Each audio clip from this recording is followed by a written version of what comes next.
Niapongeze makampuni ya usafi yanayofanya kazi na sisi halmashauri ya jiji la Dar es Salaam kwa jitihada zao, lakini na ushirikiano mkubwa na serikali na namna ambavyo wameitikia wito wa ofisi ya mkurugenzi, lakini ofisi ya mkuu wa wilaya kwa kushiriki kwenye zoezi hili la usafi wa kila siku ya Jumamosi asubuhi.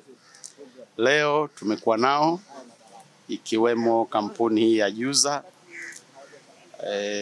Tumefanya usafi, eneo lilikuwa chafu sana, lakini mpaka sasa hivi hali angalau inaridhisha. Kwa hiyo eneo lilikuwa chafu sana, lakini mpaka wakati huu tunafanya mahojiano, ndugu mtangazaji, hali ya usafi inaridhisha, ingawa tunajua baada ya hapa hatua zitakuwa zikiendelea kuchukuliwa kuimarisha hali ya usafi ya eneo hili.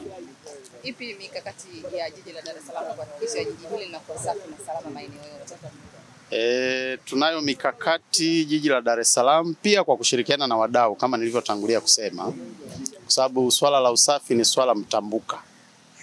Halitawezekana kufanyika kikamilifu kwa kutegemea jiji peke yake. Ndio maana tuna makampuni ya usafi, lakini tuna wadau wengine, tuna mashirika, taasisi binafsi. Sote sisi tunao wajibu wa kuungana mikono kuhakikisha kwamba swala la usafi linakuwa kipaumbele. Kwa hiyo sisi tuna of course mkakati huu wa kuunganisha makampuni kufanya usafi kwa pamoja mara moja kwa kila wiki.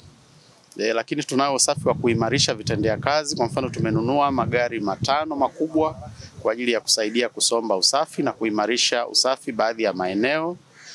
Mkakati pia wa kuwashirikisha wadau kupitia viongozi wao wa kisiasa kufanya usafi kwenye maeneo yao, kushirikisha taasisi na sekta zingine binafsi pia, pamoja na mikakati mingine. Kwa hiyo tunaendelea vizuri hata sasa, na nafikiri kwa ushirikiano ambao tunaendelea kupata toka serikalini kupitia ofisi ya mkuu wa wilaya, toka kwa viongozi, madiwani, wabunge, toka taasisi binafsi, nafikiri hali yetu ya usafi itaendelea kuimarika.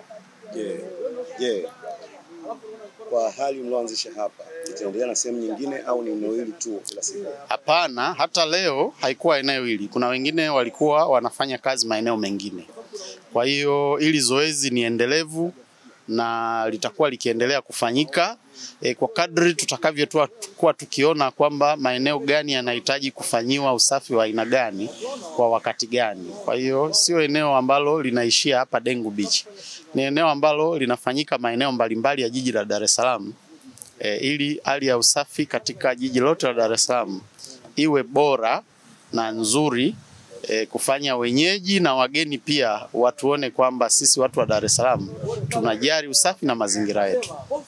Kama halmashauri mnawashauri nini raia wenu katika hali ya usafi? Raia wetu kwanza wajenge utamaduni wa usafi wa mazingira. Usafi unaanzia na mtu binafsi.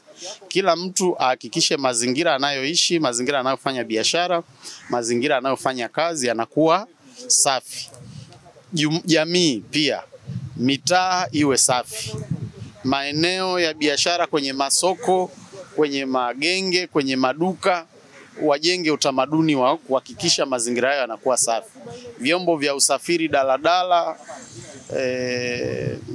na vyombo vingine vinavyobeba abiria wengi kwa pamoja, vihakikishe pia vinakuwa na vyombo vya kuhifadhia taka ndani ya vyombo hivyo.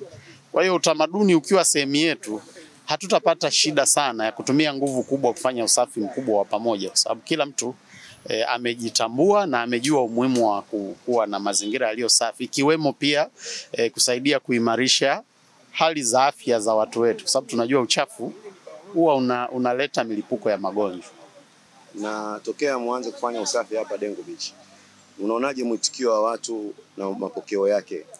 Mwitikio ni mzuri. Of course makampuni yamekuwa yakija na yakishiriki vizuri, na watu tumeendelea kuhamasisha kushirikiana na makampuni pamoja na watumishi wa umma ambao wanajitokeza kwa ajili ya kuja kufanya usafi. Na kadri siku zinavyoendelea tunaendelea kuona mwitikio wa watu kutuelewa kwamba tunachokifanya ni nini na kutuunga mkono katika hiki tunachokifanya.